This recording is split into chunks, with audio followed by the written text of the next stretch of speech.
Everyone, welcome back to my YouTube channel. तो आज हम पढ़ने वाले हैं चैप्टर नंबर 8 जो कि क्लास 11 का चैप्टर है। तो उसके आगे के पार्ट को कंटिन्यू करते हुए हम पढ़ रहे हैं आज टॉपिक आइसोमेरिज्म। ओके, तो isomerism, what is the meaning of isomerism? कि आइसोमेरिज्म क्या होता है? The phenomenon of existence of two or more compounds possessing the same molecular formula but different properties is known as isomerism. Such compounds are as isomers. ऐसे compounds को हम क्या बोलते हैं? आइसोमर्स। कि ऐसा फिनोमेनन जिसमें दो और दो से ज़्यादा सेम मॉलिकुलर फॉर्मूला के कंपाउंड क्या होते हो, एग्जिस्ट करते हो, पर उनकी प्रॉपर्टीज़ क्या होती हो, अलग अलग होती हो। तो इस फिनोमेनन को हम कहते हैं आइसोमेरिज्म। और ऐसे कंपाउंड्स हमारे पास में क्या कहलाएंगे? आइसोमर्स कहलाएंगे। सबसे फर्स्ट टाइप हमारे पास में होता है स्ट्रक्चरल आइसोमर्स का। ठीक है, अगर हम बात करें तो सबसे पहला टाइप क्या जाता है? Structural isomer. और सेकंड टाइप जाता है इसका स्टीरियो आइसोमर। तो स्ट्रक्चरल आइसोमर आपके 4 टाइप्स के होते हैं। First is chain isomerism, second हमारे पास में position isomerism, third is functional group isomerism, fourth is metamerism. ठीक है, और अगर स्टीरियो आइसोमेरिज्म की हम बात करें तो ये 2 टाइप के होते हैं। एक तो geometrical isomerism and next is optical isomerism. Okay, तो हम सबसे फर्स्ट स्टार्ट कर रहे हैं आज। सबसे फर्स्ट हमारे पास में स्ट्रक्चरल आइसोमेरिज्म। ये क्या होता है इसमें? कि compound having the same molecular formula but different structures, manners, किसमें? Manners in which atoms are linked. ठीक है, हमने क्या बोला कि फॉर्मूला सेम रहेगा पर डिफरेंट स्ट्रक्चर्स रहेंगे, तो वो क्या हो जाएगा हमारे पास में? Structural isomerism. इसका फर्स्ट टाइप हमारे पास में चैन आइसोमेरिज्म। चैन आइसोमेरिज्म में क्या कि 2 और more compounds have similar molecular formula but different carbon skeleton. हमारे पास में क्या रहेगा? डिफरेंट कार्बन स्केलेटन्स रहेंगे। ठीक है, उसे हम क्या बोलेंगे? आपके पास में चैन आइसोमेरिज्म बोलेंगे। ठीक है, ऐसे आइसोमर्स को हम क्या बोलेंगे? चैन आइसोमर्स। जैसे फॉर एग्जांपल अगर हम बात करते हैं, देखिए पेंटेन की अगर हम बात करते हैं तो देखिए ये क्या है हमारे पास में? सिंपल पेंटेन है। अगर हम इसकी बेसिस पर सेकंड एग्जांपल देखते हैं तो सेकंड एग्जांपल में ये CH3 थोड़ा मिसप्रिंट है, यहाँ पर क्या हो जाएगा? CH3 यहाँ आएगा। अब देखिए इसमें क्या हो रहा है हमारे पास में? इसमें अब जो पेंटेन बन रहा है, ठीक है, वो आइसोपेंटेन है। अब देखो फॉर्मूला सेम रहेगा, वही C5 रहेगा और हमारे पास में H12 रहेगा। आप काउंटिंग करके देख लीजिएगा, इसमें भी क्या रहेगा आपके पास में? C5 रहेगा और H कितना रहेगा? 12 रहेगा। अगर हम नियोपेंटेन की बात करें, ठीक है, नियोपेंटेन में क्या रहेगा हमारे पास में? वही C5 रहेगा और क्या रहेगा? H कितना रहेगा? 12 रहेगा। तो इस तरीके से हमने क्या बोला कि जो हमारे पास में चैन आइसोमेरिज्म होती है जिसमें डिफरेंट तो क्या होते हैं हमारे पास में? इसके स्केलेटन्स होते हैं। स्केलेटन किस बेसिस पर? चैन के बेसिस पर। ओके, कार्बन के मैनर में, और फॉर्मूला क्या रहेगा? सेम। नेक्स्ट हमारे पास में पोजीशन आइसोमेरिज्म। पोजीशन आइसोमेरिज्म की अगर मैं बात करती हूँ तो हमारे पास में क्या हो जाएगा कि अगर हमारे पास में 2 और more compounds differ in the position of substituents atom और functional group on carbon skeleton, कि अगर हमारे पास में ऐसे 2 या 2 से ज़्यादा कंपाउंड्स बनते हैं जो डिफर होते हो कि जो भी आपके पास में एटम है या कोई फंक्शनल ग्रुप है वो कार्बन स्केलेटन पर अलग अलग जगह जुड़े, पर उनका फॉर्मूला क्या रहेगा? सेम रहेगा। जैसे प्रोपेन 1 ठीक है, तो इसमें देखो कितने नंबर पे जुड़ा हुआ है? ये आपके पास में 1 नंबर पर ये जुड़ा हुआ है। अगर हम सेकंड की बात करते हैं तो सेकंड अब आपके किस नंबर पे जुड़ा हुआ है? सेकंड नंबर पे जुड़ा हुआ है, जो कि यहाँ पर क्या दे रखा है? मिसप्रिंट दे रखा है। यहाँ पर क्या आ जाएगा आपके पास में? इधर आएगा OH। ठीक है, तो अब हमारे पास में क्या हो जाएगा? ये प्रोपेन 2 अब फॉर्मूला अगर आप देखते हैं दोनों का फॉर्मूला ही आपके पास में सेम रहेगा, पर जो फंक्शनल ग्रुप है कौन? OH, उसकी पोजीशन क्या है? अलग अलग। नेक्स्ट हम बात करते हैं फंक्शनल ग्रुप आइसोमेरिज्म की, कि हमारे पास में 2 और more compounds having the same molecular formula but different functional group. देखो फॉर्मूला सेम रहेगा, जैसे हमने C3H6O की बात करेंगे हम। ठीक है, ये एल्डिहाइड भी बनाएगा और कीटोन भी बनाएगा। देखो फंक्शनल ग्रुप ही अलग अलग हो गया, तो इसलिए हम क्या बोल रहे हैं? इसको फंक्शनल ग्रुप आइसोमेरिज्म कह रहे हैं। ठीक है, आगे अगर हम चलते हैं, इसके एग्जाम्पल क्या हो जाएगा? प्रोपेनॉन और क्या हो जाएगा? प्रोपेनेल। इसमें क्या हो रहा है? देखिए ये वाला जो आ रहा है हमारे पास में, ये आ रहा है हमारे पास में कीटोन, और ये क्या आ रहा है हमारे पास में? एल्डिहाइड। ओके, तो इस तरीके से फॉर्मूला सेम रहा और फंक्शनल ग्रुप भी क्या हो गए? चेंज हो गए। नेक्स्ट हम बात कर रहे हैं मेटामेरिज्म की। मेटामेरिज्म के बेसिस पर हम क्या बोलें कि जो भी आपके पास में फंक्शनल ग्रुप के आइट साइड चेन्स रहेगी, कौन सी चेन्स? एल्काइन चेन रहेगी, वो क्या रहेगी? अलग अलग रहेगी, पर फॉर्मूला क्या रहेगा? सेम। ठीक है, हमने क्या बोला? It arises due to different alkyl chains on either side of the functional group in the molecule. Example C4H10O। Represent methoxy propane CH3OC3S7 and और एथोक्सी एथेन की अगर हम बात करें तो देखिए दोनों तरफ क्या रहेगा, इसमें सेम ग्रुप है। देखो इसमें दोनों तरफ क्या है, O के आसपास, इधर में हम बात कर रहे हैं तो दोनों आसपास क्या है, सेम ग्रुप है। बट इधर और इधर देखते हैं हम तो इधर क्या है हमारे पास में, डिफरेंट डिफरेंट है। नेक्स्ट हम बात कर रहे हैं स्टीरियो आइसोमेरिज्म की। स्टीरियो आइसोमेरिज्म क्या होता है हमारे पास में, स्टीरियो आइसोमेरिज्म के बारे में अगर मैं बात करती हूँ, the compounds that have the same constitution and sequence of covalent bonds but differ in relative position of their atoms or group in space are called stereoisomers। तो इस आइसोमेरिज्म को हम क्या बोलेंगे, स्टीरियो आइसोमेरिज्म बोलेंगे।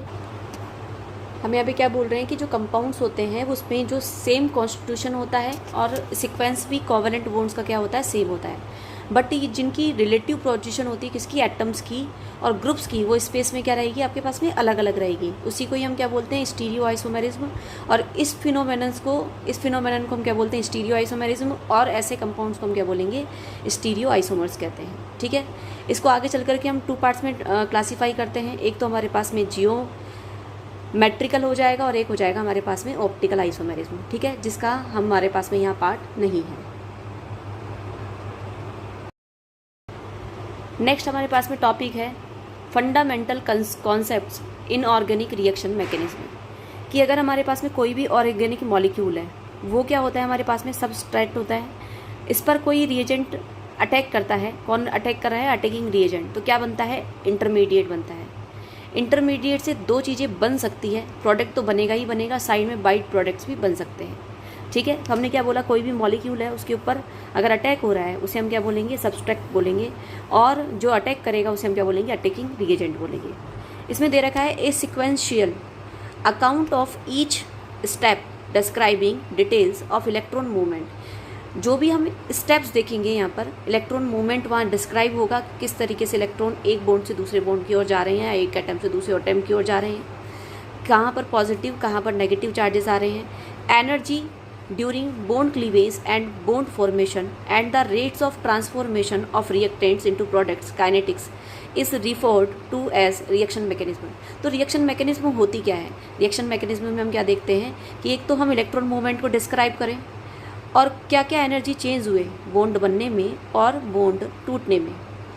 इसके अलावा कि जो रिएक्टेंट आपके प्रोडक्ट में कन्वर्ट हो रहे हैं वो किस रेट से हो रहे हैं, जहाँ पर ये सब चीज़ों का मेंशन होता है उसे हम क्या बोलते हैं, रिएक्शन मैकेनिज्म बोलते हैं। ओके,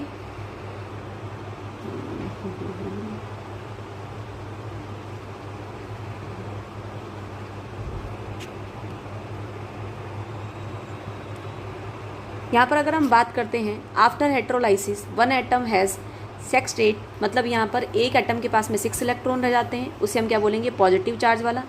और दूसरे के पास में क्या रह जाएगा, ऑक्टेट कंप्लीट हो जाएगा, 8 इलेक्ट्रॉन रह जाएगा और उसके पास में 1 इलेक्ट्रॉन पेयर आपके पास उसके पास में आ जाएगा और उसे हम क्या बोलेंगे, नेगेटिव चार्ज बोलेंगे।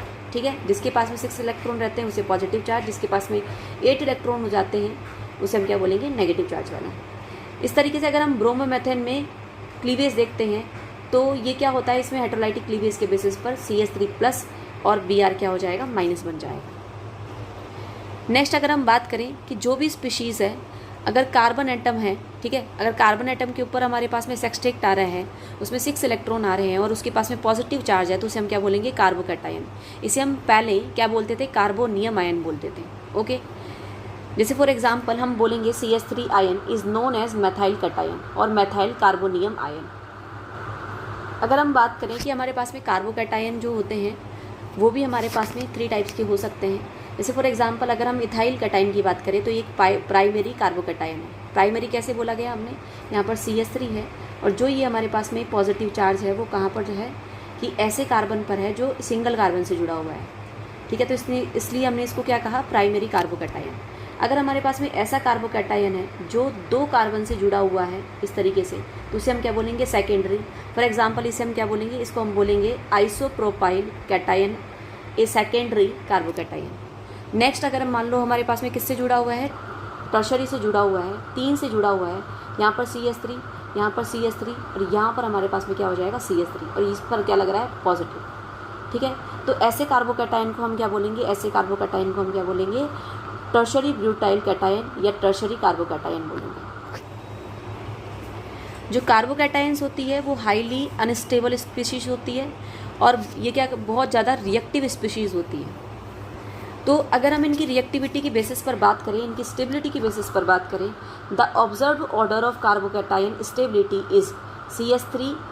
ठीक है, अगर हम बोले तो 0 डिग्री सबसे कम स्टेबल होता है, उसके बाद में प्राइमरी, उसके बाद में सेकेंडरी, उसके बाद में टर्शरी। रीज़न क्या है कि ध्यान रखना, जब भी आपको पॉजिटिव और नेगेटिव चार्जेस मिले, ठीक है, तो ये देख लेना उसके आसपास के ग्रुप कौन है। अब ये देखो ये कौन है, एल्काइल ग्रुप्स है। ये अल्काइल ग्रुप्स क्या करेंगे, इसको इलेक्ट्रॉन देंगे, जबकि इसके पास में क्या है, इलेक्ट्रॉन की कमी है। अगर इलेक्ट्रॉन की कमी है और अगर आसपास जो ग्रुप अवेलेबल है वो इलेक्ट्रॉन दे रहे हैं, तो मतलब ये क्या हो जाएगा, स्टेबल।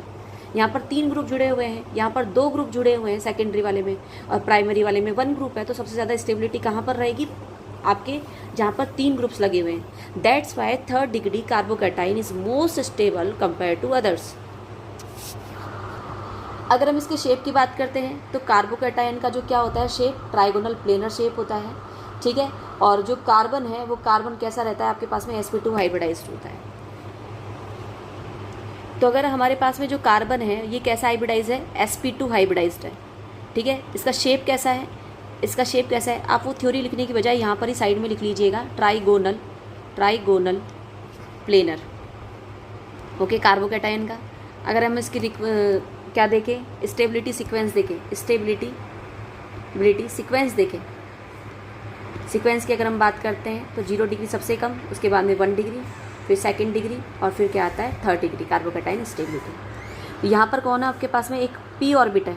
ठीक है, ध्यान रखना sp2 में एक p ऑर्बिट क्या रहता है, आपके अनहाइब्रिड रहता है। ये वाली बॉन्डिंग क्या हो जाएगी आपके sp2s, ये वाली बॉन्डिंग भी सेम sp2s, और ये वाली बॉन्डिंग भी सेम sp2s बॉन्डिंग हो जाएगी। सिग्मा बॉन्डिंग, कौन सा बॉन्डिंग है, सिग्मा। तीनों बॉन्डिंग क्या जा रहे हैं, सिग्मा जा रहे हैं। और जो ये वाला p बॉन्डिंग रहेगा, जो p ऑर्बिटल रहेगा, वो इस प्लेन के क्या रहेगा, बिल्कुल परपेंडिकुलर रहेगा, जस्ट लाइक दैट।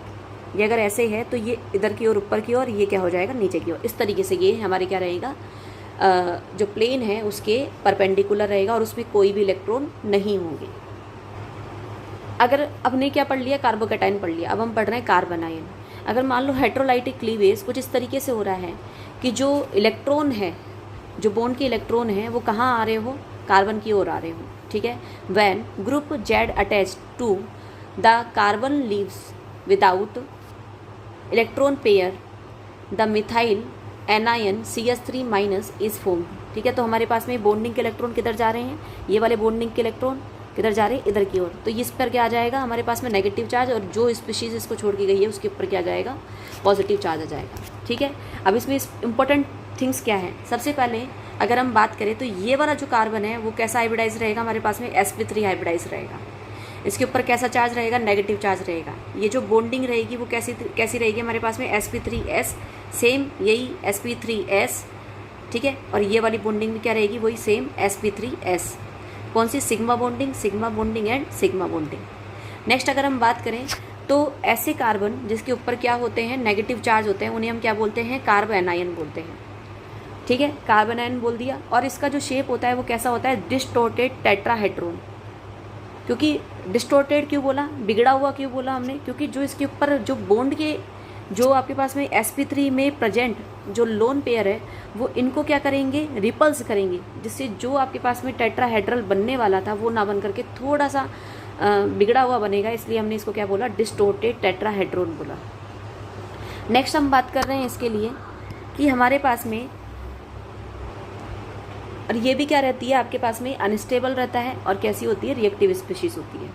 ठीक है, अगर हम इसके सीक्वेंसिंग की बात करें तो देखिए इसमें सीक्वेंसिंग नहीं गिवन है, तो मैं आपको लिखवा देती हूँ। अगर हम सीक्वेंसिंग की बात करते हैं तो सीक्वेंसिंग अगर हम देखते हैं तो देखिए हमारे पास में जो CH3 माइनस है वो सबसे ज़्यादा स्टेबल रहेगा, क्योंकि ऑलरेडी इसके पास में इलेक्ट्रॉन है, तो ये और एल्काइल ग्रुप को झेल नहीं पाएगा। 0 डिग्री सबसे ज़्यादा स्टेबल, उसके बाद में CH3 CH2 माइनस, ये 1 डिग्री उससे कम स्टेबल। उसके बाद में हमारे पास में CH3 का होल ट्वाइस, या इसको हम इस तरीके से भी लिख सकते हैं, ये माइनस और ये CH3, ये 2 डिग्री, ये और भी कम स्टेबल। और सबसे कम स्टेबल कौन सा रहेगा हमारे पास में, 3 डिग्री, जो कि मैं यहाँ बना रही हूँ। ओके, इस तरीके से। ये हमारे पास में सबसे कम स्टेबल रहेगा। तो हमने यहाँ पर बात करी है इसकी कि कैसे हमारे पास में 0 डिग्री, तो सिक्वेंसिंग ऑर्डर क्या हो जाएगा, 0 डिग्री सबसे ज़्यादा स्टेबल, 1 डिग्री, उसके बाद में 2 डिग्री, उसके बाद में 3 डिग्री। ये हमारे पास में स्टेबिलिटी सीक्वेंस आ गया। नेक्स्ट हम पढ़ रहे हैं इसमें होमोलाइटिक क्लीवेज। होमोलाइटिक क्लीवेज ध्यान रखिएगा, इसमें जो इलेक्ट्रॉन पेयर हैं, ठीक है, जो भी पार्टिसिपेट करते हैं होमोलाइटिक क्लीवेज जैसे ही होगा तो जिसके इलेक्ट्रॉन जिसका था उसके पास चले जाएगा, ठीक है। इसको हम किससे शो करते हैं, हाफ हेडेड या फिश हुक लाइक स्ट्रक्चर से या एरो से रिप्रेजेंट करते हैं। और इसमें ध्यान रखिएगा जो मोमेंट होता है वो इलेक्ट्रॉन पेयर का ना होकर के किसका होता है, सिंगल इलेक्ट्रॉन का होता है। अब देखिए यहाँ पर जैसे ही ध्यान रखिएगा, आपको हीट और लाइट की प्रेजेंस में मोस्टली मिलता है ये। यहाँ पर जैसे ही RX है तो इसमें जैसे ही हीट और लाइट आई तो जिसका इलेक्ट्रॉन था उसके पास चले गया। यहाँ पर भी आपके पास में फ्री रेडिकल बन गया और ये भी क्या हो गया, फ्री रेडिकल बन गया। तो जिसमें अनपेयर्ड इलेक्ट्रॉन मिल जाए, contains an unpaired electron, these species are called free radical. ऐसे स्पीशीज़ को हम क्या बोलते हैं, फ्री रेडिकल। ये क्या होते हैं, बहुत रिएक्टिव होते हैं, होमोलाइटिक क्लीवेज से ये बनते हैं, ठीक है। अगर हम इनके स्ट्रक्चर्स की बात करते हैं तो स्ट्रक्चर इसी तरीके से बनेगी, जिसमें आपको ये जो स्ट्रक्चर दे रखी है उसी तरीके से बनेगी। वही आपके पास में कैसा रहेगा, ट्राइगोनल प्लेनर रहेगा, ट्राइगोनल प्लेनर रहेगा स्ट्रक्चर इसका। कैसा हाइब्रिडाइज रहेगा, इसमें ये रहेगा आपके पास में sp2 हाइब्रिडाइज रहेगा। सब बॉन्डिंग के पास में कौन सी बॉन्डिंग रहेगी, sp3s H बॉन्डिंग बनाएगा। और जो आपके पास में यहाँ पर ये प्लस हट करके यहाँ पर एक इलेक्ट्रॉन आ जाएगा, ठीक है। और जो आपके पास में अनहाइब्रिड जो p ऑर्बिटल रहेगा वो क्या रहेगा, परपेंडिकुलर रहेगा। इस बात का आप ध्यान रखिए। जिसमें क्या कितने इलेक्ट्रॉन रहेंगे, इसमें एक इलेक्ट्रॉन रहेंगे। तो ये हमने बात कर ली। नेक्स्ट हमारे पास में कि इनका जो सीक्वेंसिंग है, ध्यान रखिएगा, इनके पास में भी क्या होता है, 7 इलेक्ट्रॉन होते हैं। देखिए कार्बोकैटायन के पास में कितने इलेक्ट्रॉन होते हैं, पॉजिटिव में 6 इलेक्ट्रॉन, ठीक है। कार्बोनाइन के पास में कितने इलेक्ट्रॉन होते हैं, 8 इलेक्ट्रॉन। और अगर मैं 8 इलेक्ट्रॉन और अगर मैं फ्री रेडिकल वाले के पास में बात करूँ तो इसमें कितने इलेक्ट्रॉन होते हैं, 7 इलेक्ट्रॉन होते हैं। तो इसमें भी इलेक्ट्रॉन की कमी है। अगर एल्काइल ग्रुप जितने ज़्यादा रहेंगे उतनी इलेक्ट्रॉन की कमी दूर होगी। इसलिए इसका जो सीक्वेंसिंग आता है वो बिल्कुल आपके पास में कार्बोकैटायन की जैसे ही आएगा। क्या कि जो 0 डिग्री फ्री रेडिकल है वो सबसे कम स्टेबल, फिर 1st डिग्री, फिर 2nd डिग्री, फिर 3rd डिग्री, ये 1 डिग्री, सॉरी ये 0 डिग्री, ये 1 डिग्री, ये 2 डिग्री और ये 3 डिग्री। तो ये हमारे पास में क्या आ गया, सीक्वेंसिंग ऑर्डर आ गया। ओके, तो इस तरीके से हमने अभी तक किसकी बात करी है, आपके पास में होमोलाइटिक और हेट्रोलाइटिक क्लीवेज की बात कर ली। इसमें हमने फ्री रेडिकल पढ़ा, इसमें हमने क्या पढ़ा, कार्बोकैटायन पढ़ा, और जिसमें हमने कार्बोनाइन पढ़ा, उनकी स्ट्रक्चर्स देखी, उनकी सीक्वेंसिंग ऑर्डर देखी, स्टेबिलिटी देखी और कैसे बने ये देखा। फिर हम बात कर रहे हैं सबस्ट्रेट और रिएजेंट की। सबस्ट्रेट क्या होते हैं कि a molecule whose carbon is involved in new bond formation is called substrate, कि जो नया बॉन्ड बनाता हो उसे हम क्या बोलेंगे, सबस्ट्रेट बोलेंगे। और जो अदर रहेगा, उसके अलावा रहेगा, जो अटैक करता है, उसे हम क्या बोलेंगे, रिएजेंट बोलेंगे। अगर हम बात करें यहाँ पर तो हमारे पास में जो रिएजेंट है वो कौन हो जाएगा, Br2-, क्योंकि Br2 कहाँ पर आकर के लग रहा है, आपके पास में सबस्ट्रेट पे आके लग रहा है।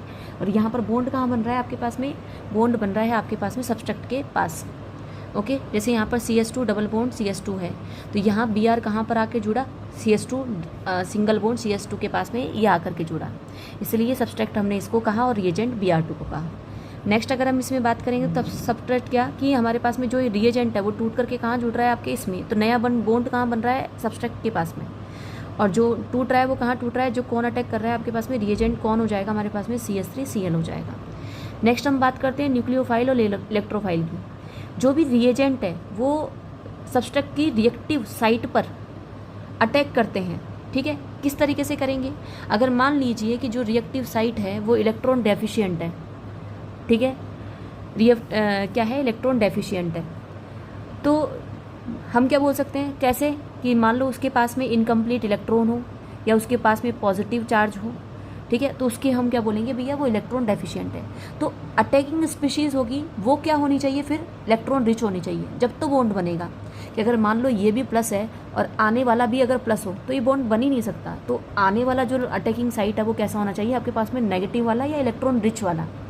If attacking species is electron deficient अगर मान लो जो अटैकिंग स्पीशीज़ है वो इलेक्ट्रॉन डेफिशिएंट है, मतलब उसके ऊपर पॉजिटिव चार्ज हो या वो क्या हो, इलेक्ट्रॉन डेफिशिएंट हो, तो रिएक्टिव साइड कैसी होनी चाहिए सब्सट्रैक्ट की, जो भैया इलेक्ट्रॉन की सप्लाई कर सके, मतलब जहाँ पर इलेक्ट्रॉन इजीली अवेलेबल हो वहाँ पर कौन अटैक कर सकेगा, आपके ऐसा रिएजेंट अटैक कर सकेगा जहाँ पर कौन हो आपके पास में, जिसके पास में इलेक्ट्रॉन डेफिशिएंसी हो, ठीक है। For example pi electrons in A double bond, तो इजीली यहाँ पर आपके पास में कौन अटैक कर सकता है, आपके पास में अटैक कर सकता है इलेक्ट्रॉन डेफिशिएंट। अब फिर हम नेक्स्ट बात कर रहे हैं यहाँ पर कि a reagent that brings an electron pair to reactive site is called nucleophile, कि ऐसा रिएजेंट जो इलेक्ट्रॉन पेयर लाए किसके लिए, रिएक्टिव साइट के लिए, ठीक है। तो ऐसे रिएजेंट को हम क्या बोलते हैं, न्यूक्लियोफाइल बोलते हैं, ठीक है। और न्यूक्लियो का मतलब क्या हो गया, न्यूक्लियस, और फाइल मतलब हो गया लविंग, कि मतलब न्यूक्लियस को ढूंढने वाला है, न्यूक्लियस को बहुत प्रेम करने वाला, उसके पास में इलेक्ट्रॉन बहुत भयंकर है, इलेक्ट्रॉन बहुत सारे हैं पर न्यूक्लियस नहीं है, इसलिए वो क्या करेगा, न्यूक्लियस देखेगा। इसलिए हम ऐसे रिएजेंट जिसके पास में इलेक्ट्रॉन बहुत अच्छे होते हैं उनको हम क्या बोलते हैं, न्यूक्लियोफाइल, ठीक है। हम इसको NU माइनस से या कुछ इस तरीके से भी डिनोट करते हैं। नेक्स्ट हम बात कर रहे हैं यहाँ पर इलेक्ट्रोफाइल की, a reagent that takes away an electron pair from reactive side is called electrophile. Electrophile का मीनिंग ये क्या आ रहा है कि भैया इसको इलेक्ट्रॉन की ज़रूरत है, फाइल का मतलब आप समझ लीजिएगा ज़रूरत है, तो ये क्या करेगा, इलेक्ट्रॉन को ढूंढेगा, तो ऐसे ही रिएक्शन को हम क्या बोलेंगे, इलेक्ट्रोफिलिक रिएक्शन बोलेंगे, ठीक है। तो इसको हम किससे रिप्रेजेंट करते हैं, E+ से रिप्रेजेंट करते हैं, ठीक है। इसके पास में इलेक्ट्रॉन बहुत सारे हैं और इसके पास में इलेक्ट्रॉन नहीं है, ये उस साइड पर अटैक करेगा जहाँ इलेक्ट्रॉन नहीं है, तो उसके पास में न्यूक्लियस अवेलेबल रहेगा, और ये उस साइड पर अटैक करेगा जहाँ पर इलेक्ट्रॉन है। अगर हम न्यूक्लियोफाइल के एग्जाम्पल्स की बात करते हैं, ठीक है, तो जैसे नेगेटिवली चार्ज आपके पास में कोई भी आयंस रहेगा with lone pair of electron such as hydroxide OH-, जैसे साइनाइड आयन, जैसे आपके पास में कार्बन एनायंस, ठीक है, तो ये हमारे पास में कौन हो जाएगा, न्यूक्लियोफाइल हो जाएगा। और ज़रूरी नहीं है उसके ऊपर नेगेटिव चार्ज लगा हो सकता है वो न्यूट्रल मॉलिक्यूल भी, कौन कौन, जैसे H2O, R3N, R2NH, ये आपके पास में क्या हो जाएगा, न्यूट्रल मॉलिक्यूल। ये किसकी जैसे बिहेव करेंगे, ये आपके बिहेव करेंगे न्यूक्लियोफाइल की जैसे। फिर अगर मैं इलेक्ट्रोफाइल की बात करती हूँ तो इलेक्ट्रोफाइल की एग्जांपल्स कौन कौन से हो जाएंगे हमारे पास में, जैसे कार्बोकैटायन, जिसके ऊपर आपको प्लस मिलेगा, ठीक है। न्यूट्रल मॉलिक्यूल में क्या रहेगा आपके पास में, ऐसे ग्रुप रहेंगे जिसमें डबल बॉन्ड हो, जैसे कार्बोनिल ग्रुप रहेगा। और एल्काइल हैलाइड्स, जैसे हमने यहाँ पर बात कर ली, देखिए इसमें क्या रहेगा आपके पास में, कार्बोनिल ग्रुप में कुछ इस तरीके से काम रहेगा, ये इलेक्ट्रॉन इधर की ओर जाएंगे तो यहाँ पर प्लस रहेगा और यहाँ पर क्या आ जाएगा, माइनस। तो जो ये काम करेगा वो किसकी जैसे बिहेव करेगा, आपके इलेक्ट्रोफाइल की जैसे। जैसे इसमें अगर हम बात करें तो CH3, और X में अगर हम बात करते हैं तो बॉन्डिंग के इलेक्ट्रॉन किसकी तरफ जाएंगे, X की तरफ, क्योंकि X क्या होता है, हैलोजन, और इलेक्ट्रोनेगेटिविटी उसकी क्या होती है, अच्छी, तो बॉन्डिंग के इलेक्ट्रॉन इधर की ओर, तो इसके ऊपर पॉजिटिव और इसके ऊपर नेगेटिव, तो ये किसकी जैसे बिहेव करेगा, आपके पास में इलेक्ट्रोफाइल की जैसे बिहेव करेगा। अगर आप क्वेश्चन देख पा रहे हैं यहाँ पर, तो क्वेश्चन आपके पास में है, तो बॉन्डिंग के इलेक्ट्रॉन इधर की ओर शिफ्ट हो गए, तो हमारे पास में क्या आ जाएगा, इधर तो प्लस आ जाएगा और इधर क्या आ जाएगा, माइनस आ जाएगा। यहाँ पर बॉन्डिंग के इलेक्ट्रॉन इधर की ओर शिफ्ट हो गए और यहाँ पर क्या आ जाएगा, प्लस, यहाँ पर माइनस। यहाँ पर बॉन्डिंग के इलेक्ट्रॉन, कॉपर क्या है, मेटल, तो मेटल क्या होती है, इलेक्ट्रॉन देती है, तो ये इसकी जो इलेक्ट्रोनेगेटिविटी होती है कार्बन से बहुत कम होती है, तो हम क्या बोलेंगे, तो बॉन्डिंग के इलेक्ट्रॉन कार्बन की ओर जाएंगे, यहाँ कार्बन आयन बन गया, यहाँ पर कॉपर प्लस आयन बन गया। इसी तरीके से ये बोल रहा है कि इसमें से न्यूक्लियोफाइल और इलेक्ट्रोफाइल को छाटिए। देखिए आप ये देखिए कि यहाँ पर पॉजिटिव चार्जेस कौन कौन से हैं, तो पॉजिटिव चार्जेस 1 अगर मैं बात करूँ तो एक तो ये वाला आ रहा है, एक this one and this one, तो 3 तो आपके पास में इस तरीके से हो गए, और एक BF3 और होता है आपके पास में, तो ये क्या हो जाएंगे हमारे पास में, न्यूक्लियोफाइल हो जाए, सॉरी इलेक्ट्रोफाइल हो जाएंगे। न्यूक्लियोफाइल्स की बेसिस पर नेगेटिव। और अगर हम बात करें C2H5O माइनस आ रहा है, इसमें देखो इलेक्ट्रॉन पेयर आ रहे हैं, और इसमें देखिए ये क्या आ रहा है, negative charge with lone pair आ रहा है, तो आपके पास में ये क्या हो जाएंगे, न्यूक्लियोफाइल हो जाएंगे। नेक्स्ट अगर हम बात करेंगे तो यहाँ पर ये पूछ रहा है कि इलेक्ट्रोफिलिक सेंटर पूछ रहा है। इसमें इलेक्ट्रोफिलिक सेंटर निकालने के लिए हम क्या करेंगे, यहाँ पर सबसे पहले कि यहाँ पर बॉन्डिंग के इलेक्ट्रॉन किधर की ओर जाएंगे, ऑक्सीजन की ओर जाएंगे, तो ये यहाँ पर हो जाएगा इलेक्ट्रोफिलिक सेंटर। अगर हम इसमें बात करें तो हमारे पास में कहाँ हो जाएगा, तो हमारे पास में इलेक्ट्रोफिलिक सेंटर कहाँ हो जाएगा, यहाँ पर, क्योंकि बॉन्डिंग के इलेक्ट्रॉन नाइट्रोजन की ओर चले जाएंगे। अगर हम इसमें बात करें तो इसमें हैलोजन की ओर कौन है हैलोजन हमारे पास में, आई, तो उसकी तरफ चले जाएंगे, इसलिए हमारे पास में न्यूक्लियोफिलिक सेंटर कौन सा हो जाएगा, सॉरी इलेक्ट्रोफिलिक सेंटर कौन सा हो जाएगा, कार्बन वाला। ओके, तो इस तरीके से हमने ये क्वेश्चन भी सॉल्व कर लिए। अब हम इलेक्ट्रॉन मूवमेंट की बात करते हैं ऑर्गेनिक रिएक्शन में, कि ये इलेक्ट्रॉन मूवमेंट किस तरीके से होता है ऑर्गेनिक रिएक्शन में।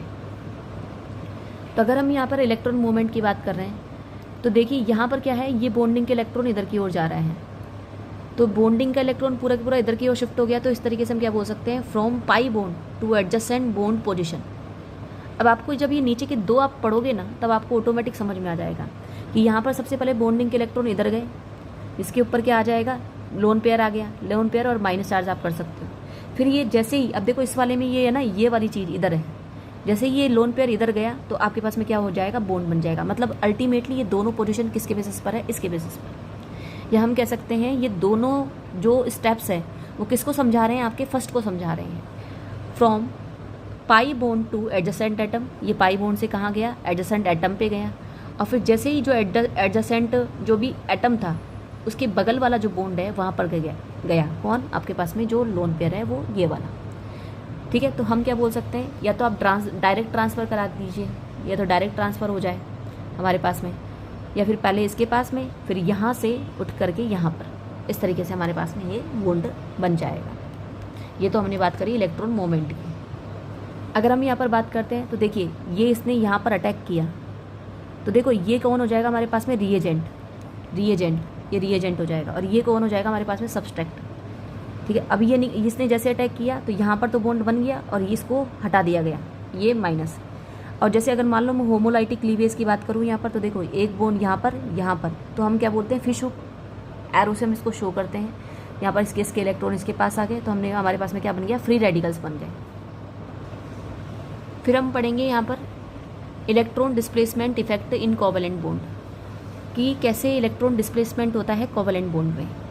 कि अगर मान लो कि यहाँ पर इलेक्ट्रॉन जो डिस्प्लेसमेंट है वो एटम या किसी सब्स्टिट्यूएंट ग्रुप जो कि मॉलिक्यूल में प्रेजेंट है उसकी वजह से हो रहा है, तो वो परमानेंट पोलराइजेशन कर देगा बॉन्ड में। ठीक है, तो अगर मैं उसके एग्जांपल की बात करूँ, इंडक्टिव इफेक्ट और रेजोनेंस इफेक्ट इसके एग्जांपल हो जाएंगे। और अगर मैं टेम्परेरी की बात करूँ, मान लो कोई रिएजेंट अटैक करने के लिए आ रहा है, तब इलेक्ट्रॉन डिस्प्लेसमेंट होता है। ठीक है, अगर when a reagent approaches to attack it, तब इलेक्ट्रॉन डिस्प्लेसमेंट होता है। तो इस इफेक्ट को हम क्या बोलेंगे, आपके पास में टेम्परेरी इलेक्ट्रॉन डिस्प्लेसमेंट बोलेंगे। ठीक है, तो इसमें आपके पास में कौन कौन से मिल जाएंगे, दिस इफेक्ट, और इसका एग्जांपल क्या हो जाएगा हमारे पास में टेम्परेरी इलेक्ट्रॉन डिस्प्लेसमेंट का, हमारे पास में हो जाएगा इलेक्ट्रोमेरिक इफेक्ट, इलेक्ट्रोमेरिक इफेक्ट। ये हम आगे पढ़ेंगे क्या क्या होते हैं ये। ठीक है।